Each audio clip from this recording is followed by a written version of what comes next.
Assalamu alaikum, you're watching Views and News and I'm Faisal Rahman live from our Islamabad studios. Today we'll be talking about the current situation of COVID-19 in Pakistan as well as what is happening abroad. Now, as we all know, the good news is that a lot of vaccination now they are available.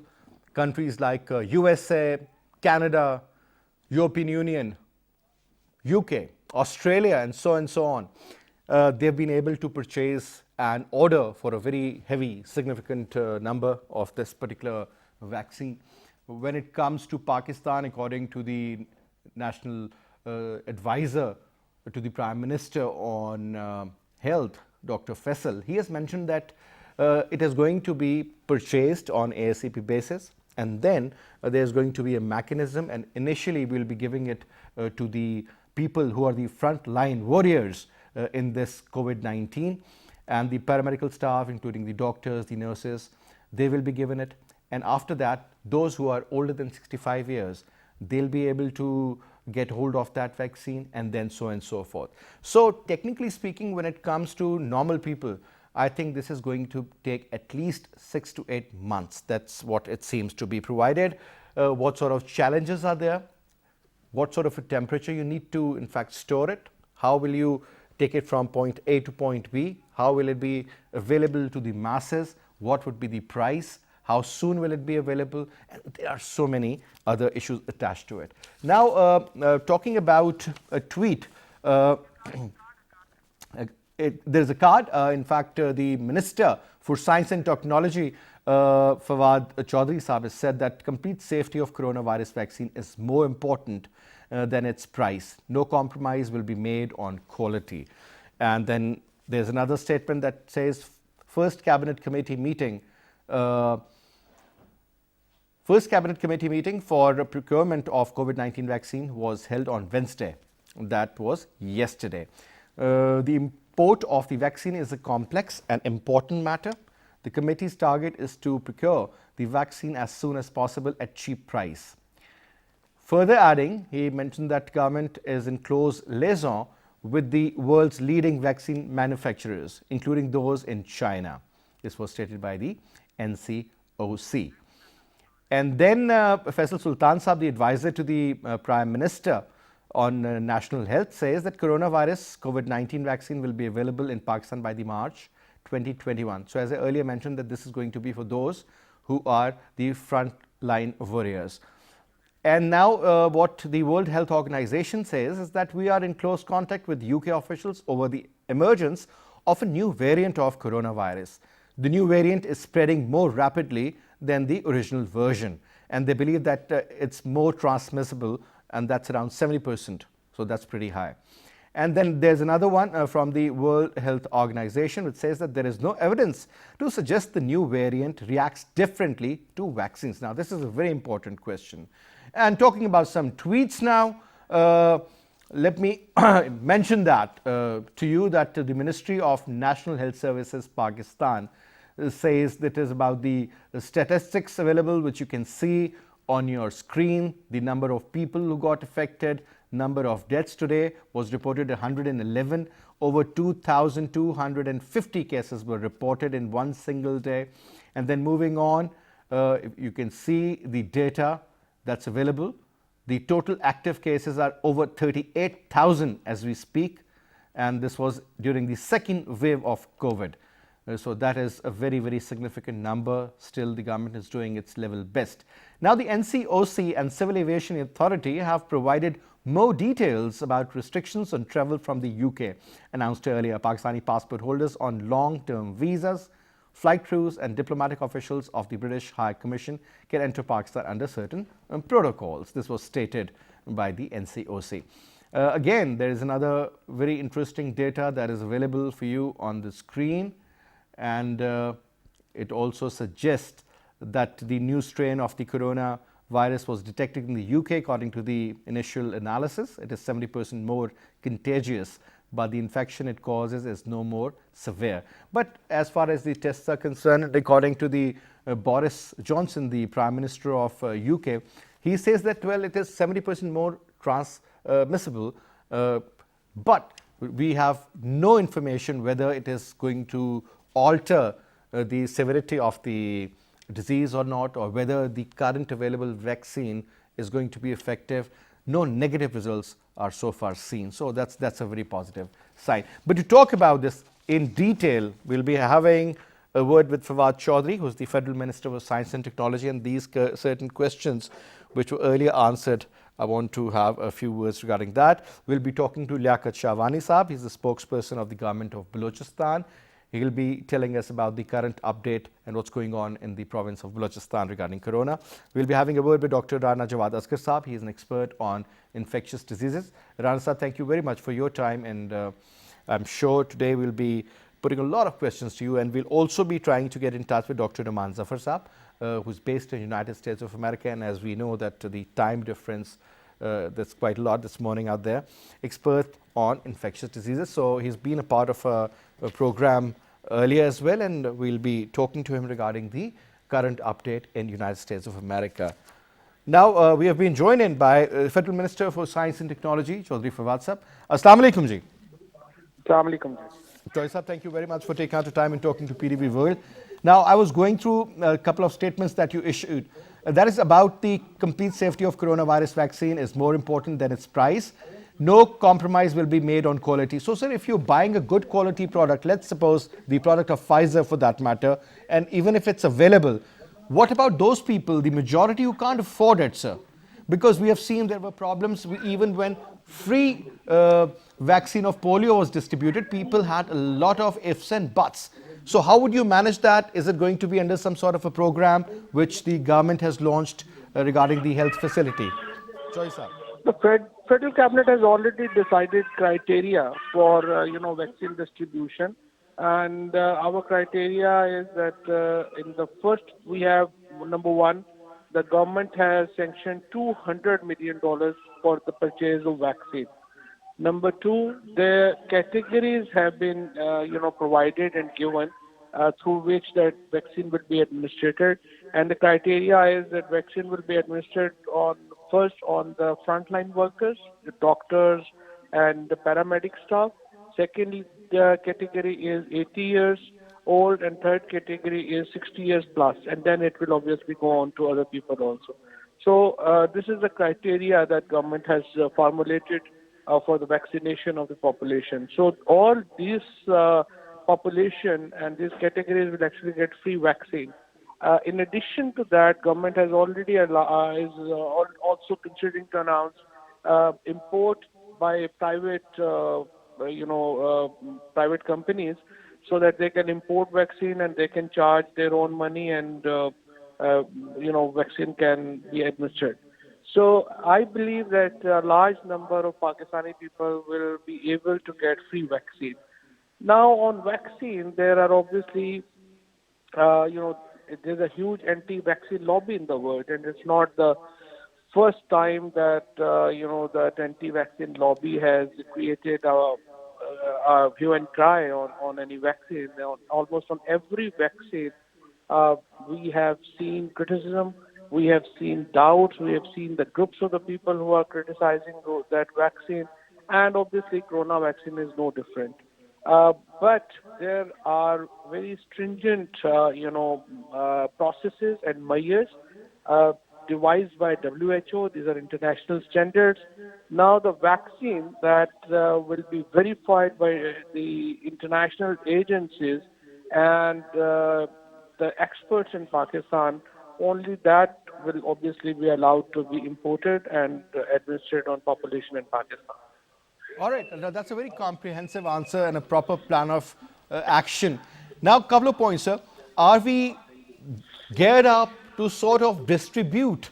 Because you can get it to the airport in a plane or something. What about the distribution network, Choice? That is going to be a challenge and a half in the future. How would you store that at a certain temperature that in certain cases could be -70? And the distribution, so that the efficiency and the effectiveness of that particular medicine or the vaccine remains intact, sir? Well, this temperature thing is, that you have to store it at -70 is only a condition with Moderna and Pfizer. And right now, we are not talking to Moderna, but we are talking to Pfizer also. So if we get Pfizer vaccine, we have a limited capacity to administer that in the, and as I said, that right now our focus will be the frontline workers. So for frontline workers, we have enough capacity to store this vaccine in under minus 70 degrees centigrade. But we will create more facilities if we reach to the conclusion that we will buy Pfizer. But there are other vaccines for which even the normal refrigeration is enough. So we have options. We are considering all those options, and the committee will decide according to the interest of the people of Pakistan. All right, because I was reading a story said that even in America, the business of producing dry ice, that is really booming. And it is going to be like that in the coming years or maybe months at least. Because this is how you plan up for the future. You need to understand and you need to be able to read the abstract that what could be the possible hindrances or the problems. Last quick comment, Chaudhry Saab, and that is about the current situation where we are seeing so many gatherings, political gatherings taking place. PDM has announced that they'll be all over the streets. No social distancing. I mean, that is not at all possible. At least 10% of people are wearing the mask, 90% are not. I mean, this is going to be a major, major, major catastrophe. I mean, after say 2 months or so, people who have been having those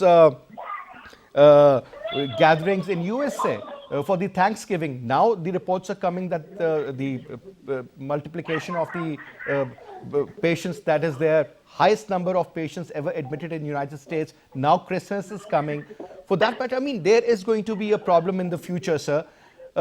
What sort of measures regarding that, sir? Because we can vaccinate people, we can follow certain SOPs, but if masses are not, there's no point. Oh, I absolutely agree with you. Unfortunately, the opposition has acted very irresponsible since the initiation of this so-called movement.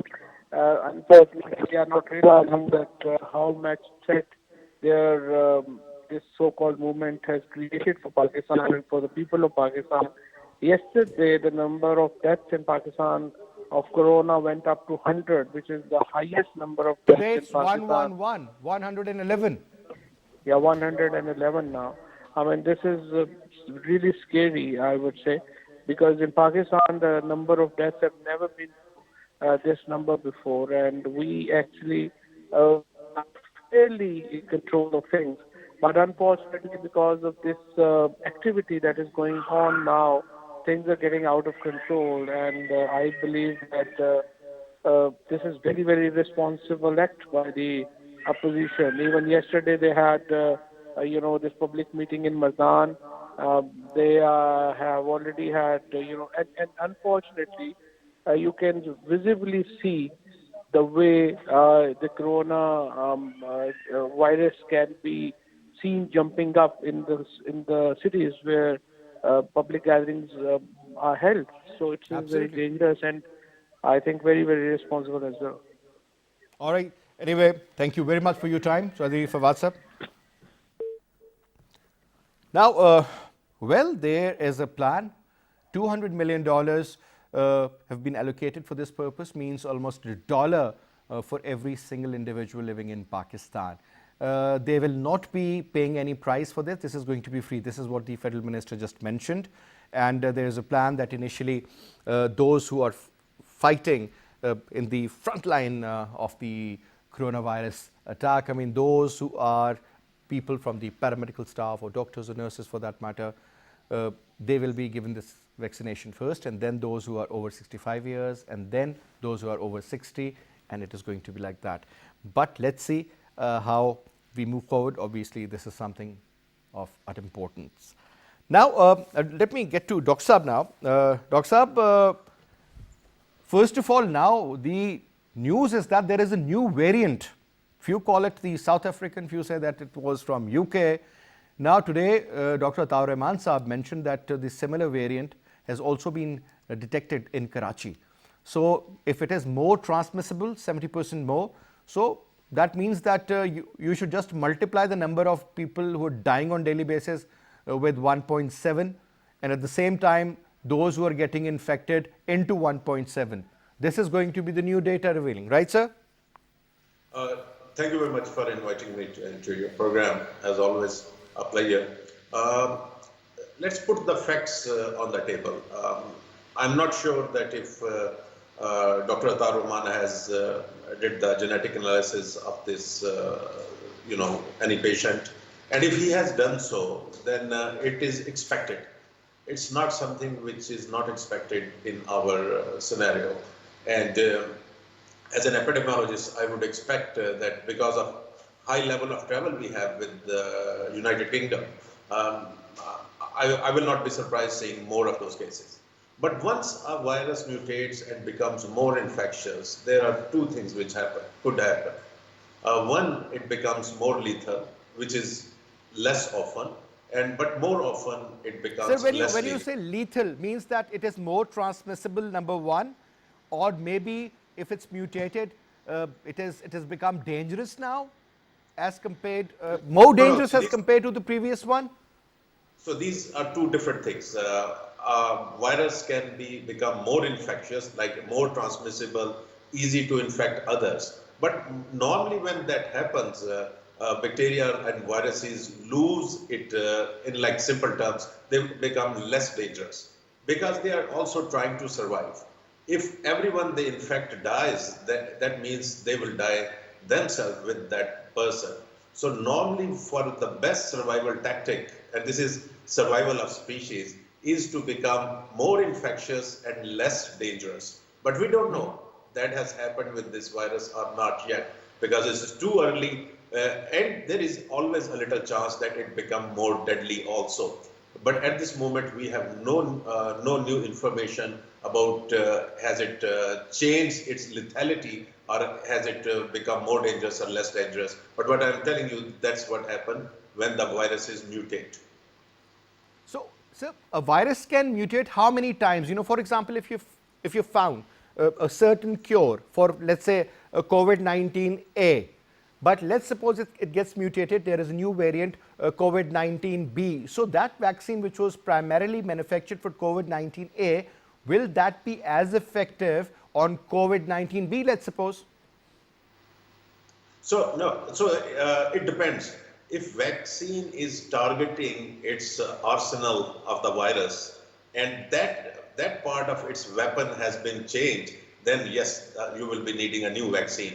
But if it is changing everything else, but its weapon stays the same, then it's okay. The same vaccine will work. So in some viruses, the vaccine stays same for years and decades. But in some viruses like flu, we have to come up every year with a new variant of our own vaccines just to address the new variants of the flu viruses. All right. Now, another point is that, sir, I was just having a word with the Federal Minister for Science and Technology, Chaudhry Fawad, and he seemed to be pretty satisfied with the current decisions taken by the government. And then he says the price is going to be zero, it is going to be a free vaccination for all the Pakistanis. $200 million have been allocated for this particular purpose as well.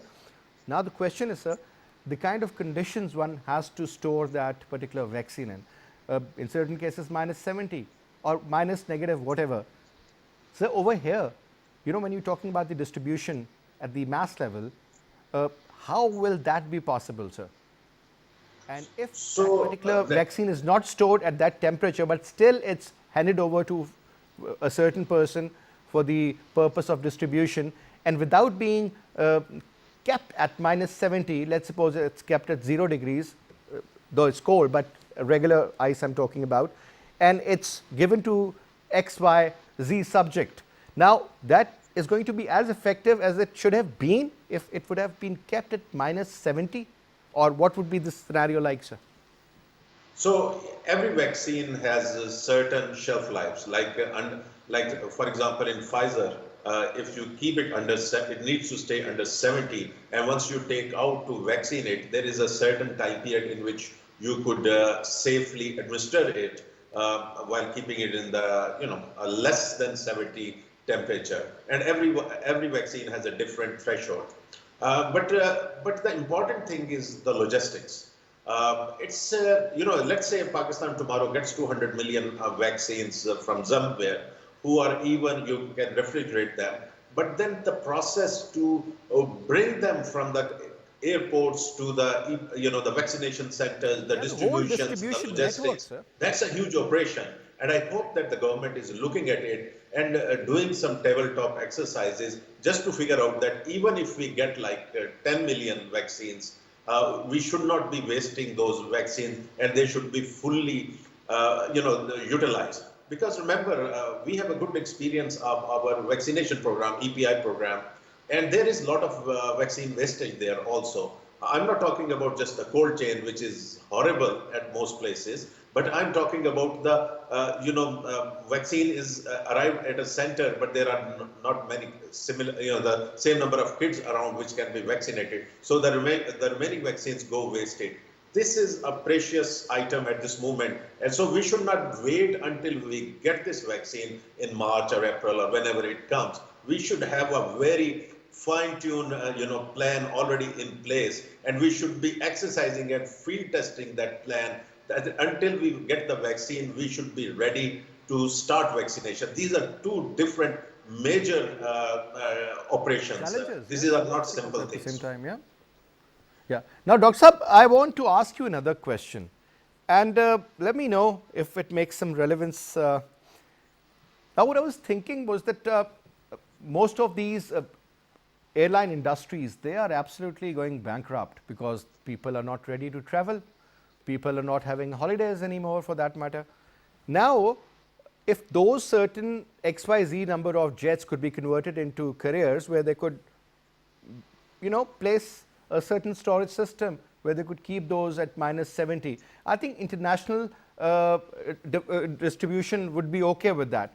But again, when it comes to the domestic, for example, there are so many countries in Africa, even third world countries in Asia. I mean, we do not have electricity for so many hours at times.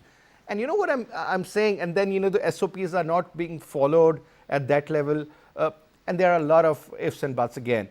So that is going to be the real challenge. And I think one has to work a little more to understand about the distribution of such a product, sir, which needs to be taken care of. I mean, when it's fragile, that's a different scenario. But when you need to keep it at that level, and yet it is fragile, I mean, that is going to be a new discovery for everyone. Now, sir, these travel bans that, for example, in UK, people living out there, United Kingdom, they can't travel to European Union or certain other countries. Saudi Arabia and a couple of other Middle Eastern countries, they've shut down their, people can't come in, people can't go, so on and so forth. Now, that is to basically make sure that it is not transmitted from one country to another, that new variant. But sir, what if it is already there? And the people living in a certain area, I mean, initially we used to witness that people would be properly covered, anything, eventually it just got eroded. People who died because of corona, they were handed over in boxes, and a certain number of people from that particular hospital would go and make sure that every SOP is taken care of during the burial.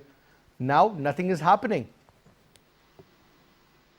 Yes, and I think there are a couple of things. If you are a small country in an island situation, then these travel restrictions could be of some help to you. But if you are a big country and where a lot of travel happens, these days these travel restrictions will not stop infection coming into your country. You remember this quarantine was, used when we used to travel through ships. They will take weeks to reach to one destination, and they Sir, will, if initially there it was was 18 days, then from 18 to 14, and now it's not even 8 days. What sort of a quarantine would no, that be?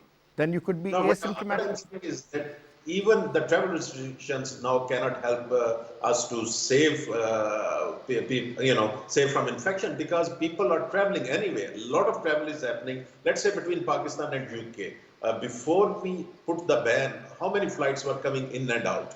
Uh, and and it's because there are like 30% of cases are asymptomatic. They will not know. And so I suspect that we may already have a variant in the country because of the travel.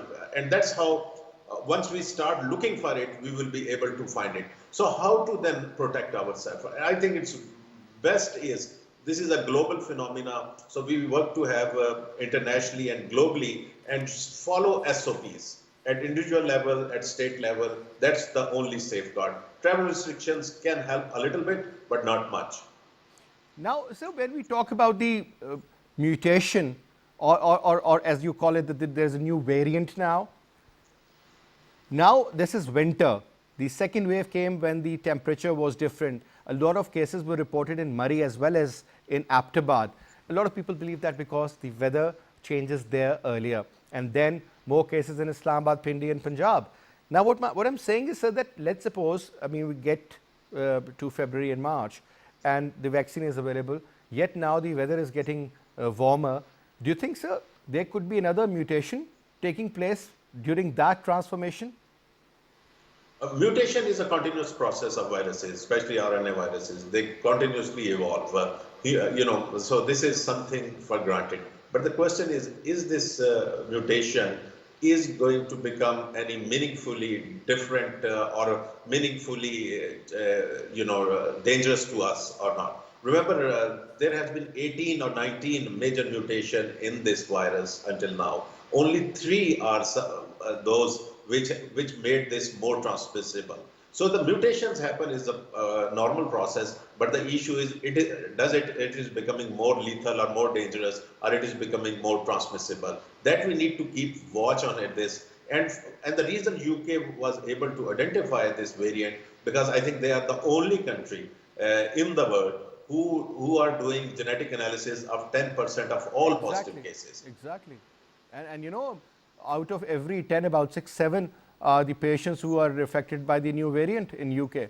Now, sir, when we talk about MERS, this Middle Eastern Respiratory Syndrome, or for that matter, SARS, now, obviously, they also were mutated, correct, sir? Correct. How did we manage to sort of put a check on further mutation, or we ended up having a proper vaccine available that, we don't talk about MERS or SARS anymore? We don't have any vaccine for MERS or SARS. SARS was controlled very quickly, and we didn't see or we didn't get any report of SARS case. It's totally vanished now. It doesn't exist on the face of Earth.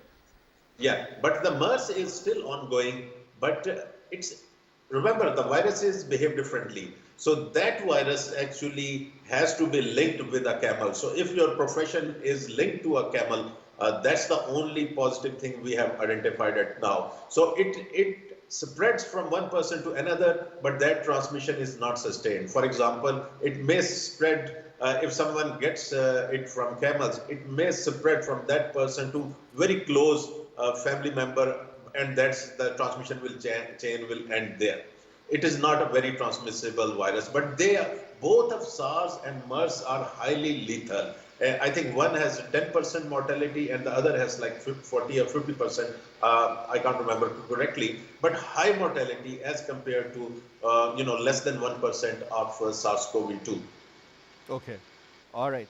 So primarily another point that the WHO, the World Health Organization, they have also suggested that because still things are new and nobody knows exactly how the vaccine is going to behave. But they say that they do not believe that this new variant is going to be more deadly. They believe that, well, yes, it is more transmissible. But as far as the actual procedure to look after the patient is concerned, that is going to remain very much the same. Correct, sir? Yes, correct. Actually, as I said earlier, normally, and I'm saying normally, not every time, but normally when a virus or bacteria mutate and become more infectious, it becomes less lethal. That's the way it can survive and infect more people, that fewer will die. So that's one part. The second part is the vaccine component. Until now, all the information we have is that vaccine will be still effective against this virus. And remember, we have not one vaccine. We already have three approved vaccine, and 2 or 3 more are coming in the pipeline very soon. So even if it becomes resistant to one vaccine, the world will have options of going to already approved other vaccines. Now, let's talk about the basic precautions. Initially, sir, when we got to know about this COVID-19 by February this year, we were told that, you need to keep washing your hands and make sure that you do not touch your nose or your mouth or your eyes with your hands. If you have a sanitizer, keep using that. Use it as often as you want. Keep washing your hands, keep your clothes clean. And everybody was following the SOPs. Now, sir, since this new one is more transmissible, so that means that the level of the precautions or the SOPs, it has gone up. I think we will keep those SOPs as it is, but we'll add two more, which I'm talking about for quite some time. One is, if you remember when we discussed this first time in February in your show, the mask, wearing of mask was not considered helpful.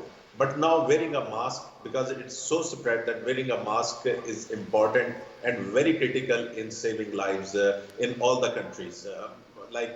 All right, Dr. Saab, I'll just get back to you. Dr. Saab, I'll just get back to you on that, and I want a very, very comprehensive answer because this is something very important. But we've been just joined in by Dr. Ataur Rahman, a known senior scientist in Pakistan. Dr. Saab, Assalamu alaikum. Walaikum assalam. Dr. Saab, what a pleasure to talk to you and to have you in our show. Thank you very much for taking out your time. Thank you. Now, Dr. Saab, there was a story circulating today that Dr. Ataur Rahman Saab says that the new variant of COVID-19, it has been traced in Karachi. Is it correct? What we have found at the International Center for Chemical and Biological Sciences is 109 different types of mutations that have occurred in different parts of the genetic structure of this virus. And we have also found certain strains which have a change in the genetic structure in those genes which are responsible for spike proteins, and this is which are responsible for entry into the human cell. And this is similar changes have been found in the British variant, in which there were 17 different genetic changes, of which 8 were associated with the spike proteins through which it enters human cells. So it is not the same thing as the British one. We can't say whether it is more or less aggressive than the previous strain, but certainly we can say that it is mutating constantly. There are about 1 or 2 mutations a month which are occurring in this virus, which is commonly known for viruses. They do change, and therefore its behavior can also be changed. But this report that the British strain has been found in Pakistan, that is not correct. That was misreporting by But there's a new variant. There's a new variant. There's a new variant, yes, for sure. Yes, these are new variants that we have found in our laboratory, and these may affect the behavior of this virus. Whether it makes it more aggressive or less aggressive, it is premature at this stage to say anything. All right. Now, Dr. Saab, this question I've put to so many doctors and even people from the cabinet. I was just having a word with Fawad Chaudhry Saab. He seems to be pretty optimistic. Now, I understand, sir, no matter what the cost is, if the government is ready to pay to whatever means, and it is available to every single Pakistani free of cost, that is a great idea. But sir, now the storage and the mechanism to distribute this particular vaccine, that's pretty tricky, sir. And maintaining it at a certain temperature, then transferring it from point A to point B, from point B to point C, and so on and so forth.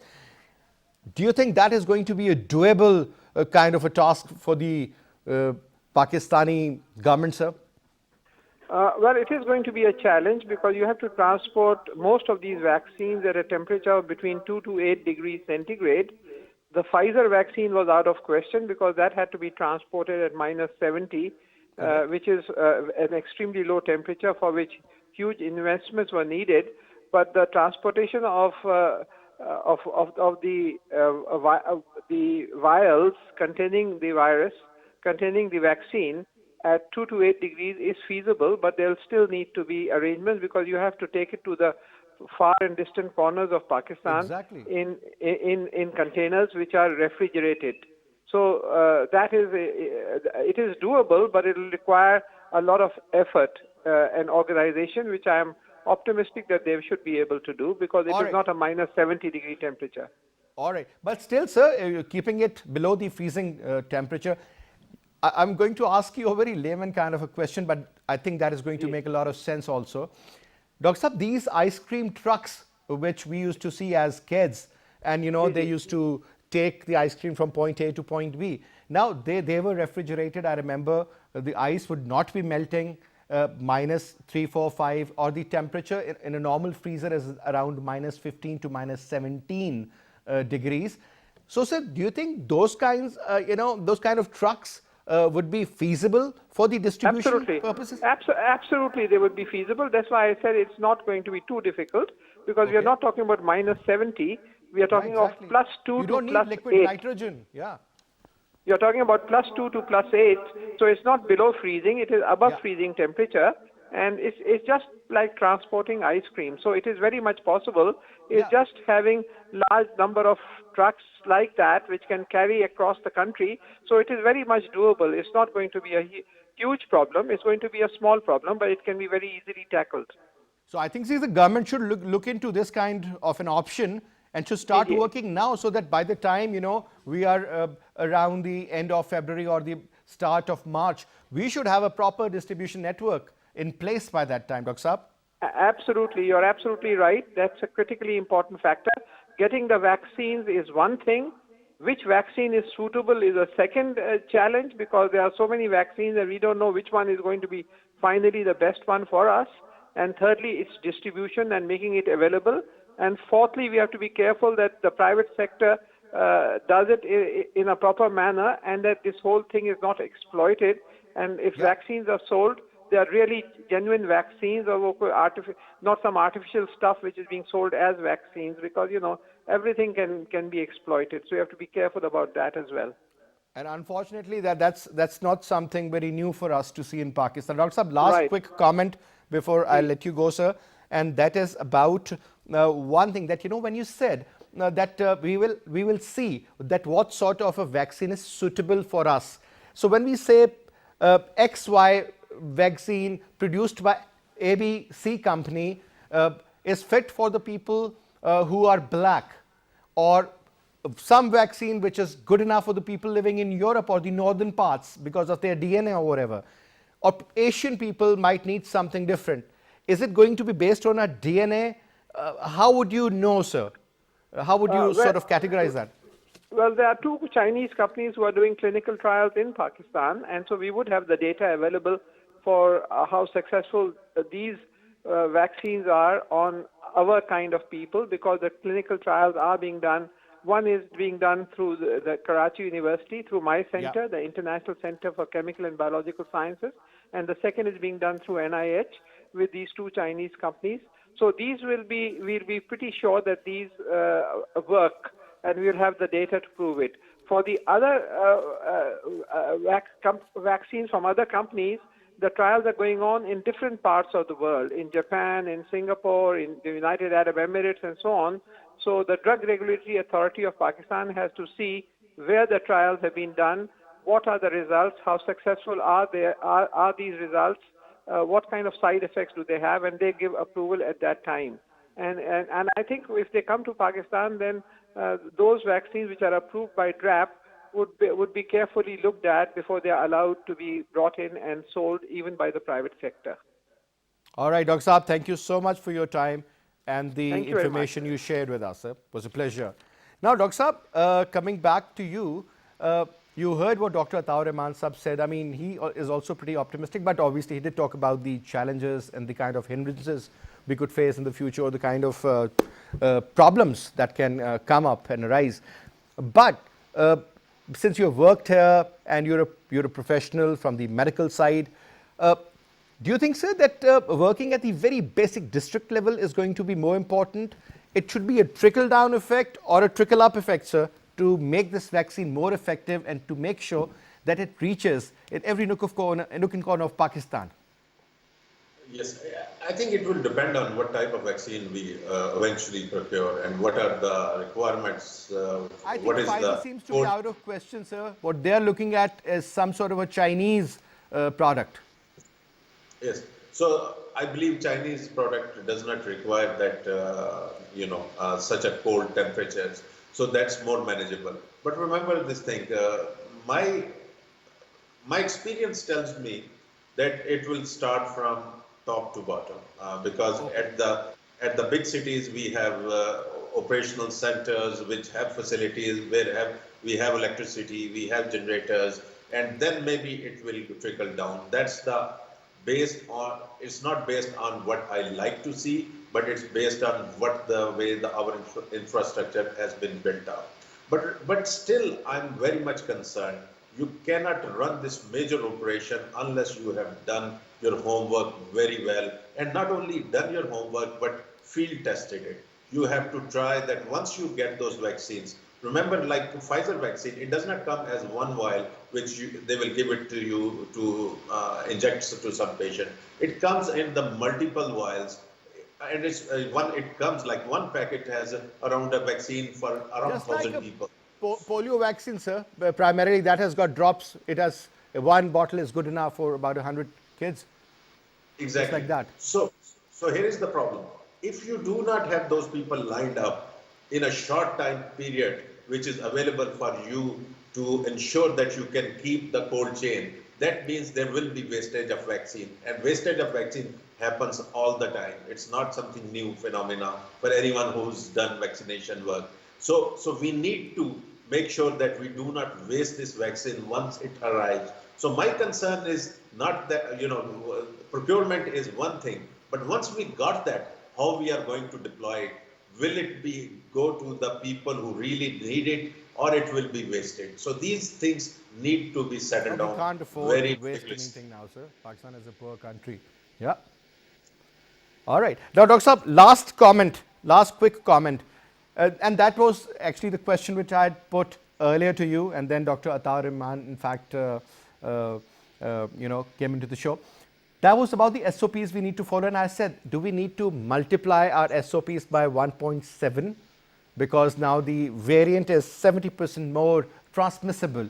Now, for a normal person, you're a doctor, you go to a hospital, there is more and very high probability that you can, you can get affected.